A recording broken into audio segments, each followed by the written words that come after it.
Now it's once again time to get into my Ben Bus top 25. So teams that just barely didn't make it. James Madison was one that I definitely thought about, and their Louisville loss is certainly looking very much a lot more impressive as the weeks go on with their win over Miami. So James Madison's tough.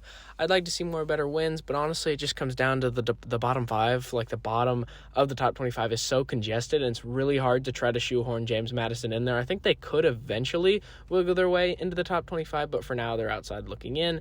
SMU, very similar thing. They had the losses early. They've looked better. They just had a big win.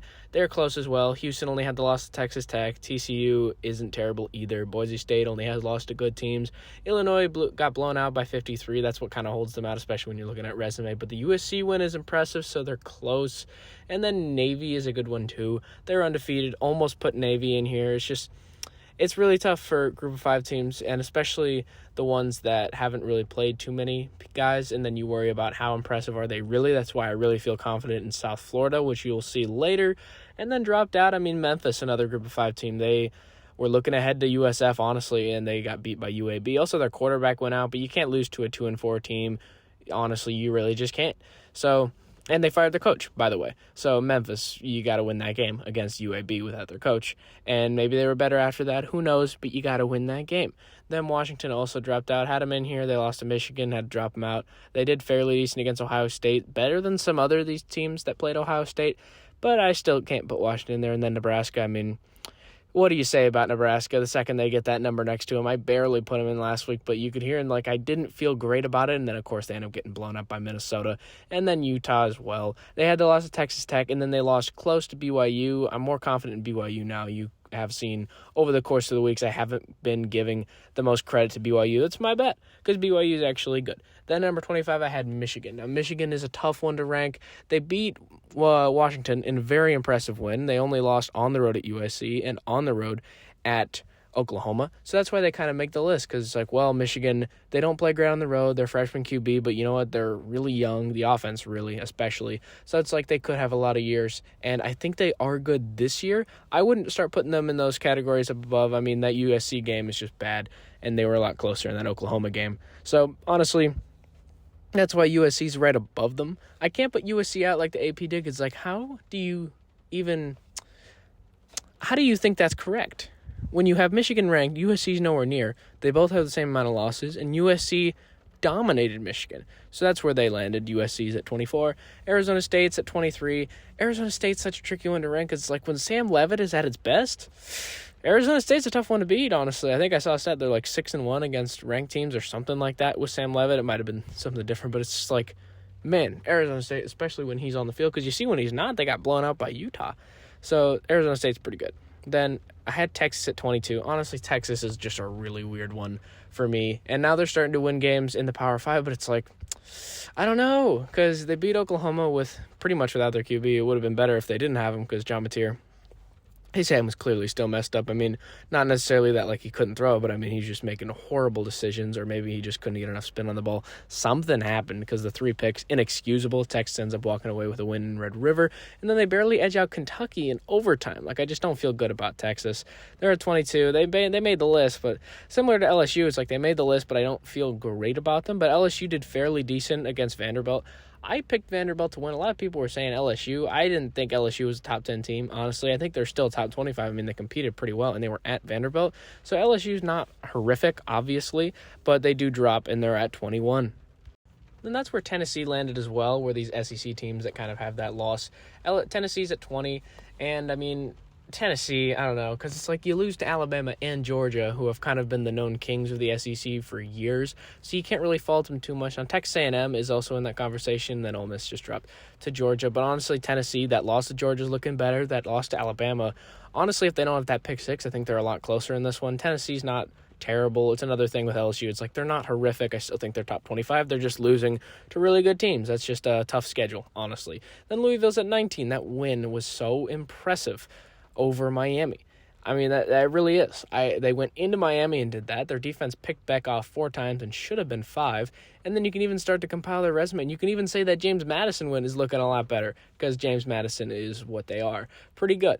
Then Virginia's at 18. Virginia's one of the weirdest ones to rank. I still don't know what's going on with Virginia. I think they're good, but it's like they play close with everybody they play, and it comes down to the wire. They need to win in overtime. In double overtime against Florida State. Then they play Louisville on the road, who's right behind them, so I can't really, how that goes. But it's just like their quarterback gets hurt. They still find a way to score TD in overtime and win. And then they win by a safety against Washington State. Like, Virginia's really weird. So I think they're 18. They could be higher, but I have no idea what to think about Virginia. I really like their story. I think it's cool, but it's just like they got to find a better way to win these games because eventually they are going to start dropping them. Then Cincinnati's at 17. Cincinnati's pretty good. They're blowing out everybody pretty much. And coming off of that Nebraska loss week 1, which we thought, that's looking better. Nebraska's actually pretty good. Then Nebraska got blown out by Minnesota. I still think Cincinnati's good, and I could even say Nebraska's not the worst. I think just the second they get that number, Nebraska just can't handle it. Cincinnati's good, though. Then the Irish at 16. I know maybe some people want to put them higher, and maybe you're saying on a power ranking, maybe they are a top 10, but the losses aren't great, and now the wins are starting to kind of stack up because the USC win was impressive, and that Boise State win is looking a lot better with Boise State kind of playing great against everyone else that they play outside of South Florida. And honestly, the Irish, I think they do end up weaseling their way into the playoff if they don't lose again because this was their most losable game. I'm like, if they beat USC, there's a good chance, a really good chance they end up finding their way into the playoff. So Notre Dame's at 16. Then I had South Florida at 15. Honestly, South Florida's really good. They're blowing out pretty much everybody. The stats that they're putting up are crazy. Their defense, their offense, everything's kind of clicking. They're trying to weed out those turnovers in that North Texas game. I think that was the most obvious thing of like, oh my goodness, where like they had the couple turnovers and still end up scoring a 60 burger. Honestly, South Florida's really good. We'll see how they do against Memphis, especially a team that's really needing to respond. But I like USF at 15. Then Texas Tech's at 14. I was really high on Texas Tech. I had them at number 5. That's my bet. And you can hate on me for that all you want, but it's just like you look at Texas Tech, what they had done before that, they were killing teams. They even killed a team in Utah that we thought was on the rise, then Utah loses, I know. And Utah didn't play horrific against BYU, but it's just one of those deals where it's just like I thought Texas Tech was one thing, and I still think they could be when Baron Morton is healthy, but Sam Levin, Arizona State, I mean, they went and Texas Tech had to go on the road, and I should have given Arizona State more credit in my preview. That's my bad. Texas Tech's at 14. Then Oklahoma's at 13. I think they're kind of on the rise. That South Carolina win was pretty good. I think they have a good chance to beat Ole Miss, especially if John Mateer is at its best. If John Mateer is playing at its best, Oklahoma has a good chance. He kind of has to play really well if they want a chance of winning, so Oklahoma's at 13. Then BYU's at 12, and that huge win against Utah. BYU starting to really stack up, and I think they're pretty good, but I have a tough time moving them too high. I don't know. That Utah win was good, though. They proved themselves, and I've hated on them. You've heard on the show. I've hated on them a lot. That's my bet. BYU's at 12. Then Miami's at 11. I think you can't take away their resume after that loss against Louisville because not only were they at home, it's really tough, but it's just like they had to throw so many interceptions and just really let Louisville win. Nothing against Louisville, but it's just like 4 interceptions. That's unacceptable for Miami, and you see what their resume was before that game. Miami's not terrible. So I still think you have to give them credits for their resume, but honestly, that loss was just brutal, especially with Beck's interceptions. I think you start to think, how's Beck going to do going forward? Because that was just a horrific performance, but Miami's at 11.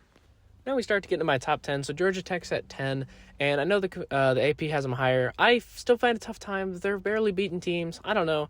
Maybe I'm a hater. I was believing in them early, but then they start to be suspect against so many teams, so then you start to really worry, and especially with Clemson, that win is not aging well because Clemson's not great, actually. So Georgia Tech, I still think they're good, and I will start to prop them up, but I'm not quite there yet. I like Georgia Tech, but they got to find a way to win these games more convincingly. That's all I'm saying. Then Missouri at 9, and Missouri against Vanderbilt. I mean, that is going to be cinema. I'm really excited for that game. It's a huge SEC showdown, and in my eyes, it's a top 10 matchup. I know the AP still has Missouri pretty low, but it's like they've lost to Alabama by a field goal. Look at what Alabama's doing. I don't get it. But Missouri's still pretty good. They're at 9. Then Ole Miss is at 8. Honestly, that tough loss to Georgia was unfortunate, but they did beat LSU and kind of convincingly. Ole Miss isn't terrible, and they blew out a good Tulane team. It feels like anytime they play a good team, they really bring their A game, but they struggle with a lot of teams that they really shouldn't. Like, you shouldn't be struggling with Kentucky or Washington State or Arkansas. I just don't get it. Then I had Oregon at 7. Now, Oregon just absolutely flattened Rutgers. I could put Oregon higher, but honestly, I think I'm just going to need them to prove themselves a little bit because you see their best win, Penn State, is really off the the rails. And then Indiana, they didn't look great in that game. Then Vanderbilt at 6. That win against LSU was so huge for the program. And for their program history is so huge to get that one. So Vanderbilt's at 6. They're pretty good. I'm really liking Vanderbilt. And when they play Missouri, that's going to be huge. And one of those teams, maybe the winner ends up being in the top 5. We'll see what happens. But Vanderbilt is at 6. Now here's my brand new top 5, which continues to shift every week, so we'll see if this ends up switching. I don't think it will, but Georgia's at 5. They're pretty good. That Ole Miss win was huge, and they lost to Alabama, the team ahead of them. And I know Alabama had that bad loss to Florida State, but honestly, I've forgotten about that. Everything that they've done since then is more than enough to cover that. It keeps them out of the top 3 for now, but Alabama's really good. This is where you get the undefeated territory with Texas A&M, and they're barely squeaking out. Their Arkansas win was not great, but it's like they dominate teams. Honestly, they really need to improve on the road. So Texas A&M, when they play LSU, they're really going to have to figure this out because they can't keep having these close calls, because if they play LSU like that, I don't know if they win that game.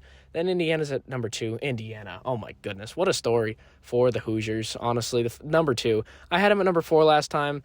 I bumped them up. I had to. Indiana's really good, so they're at number 2.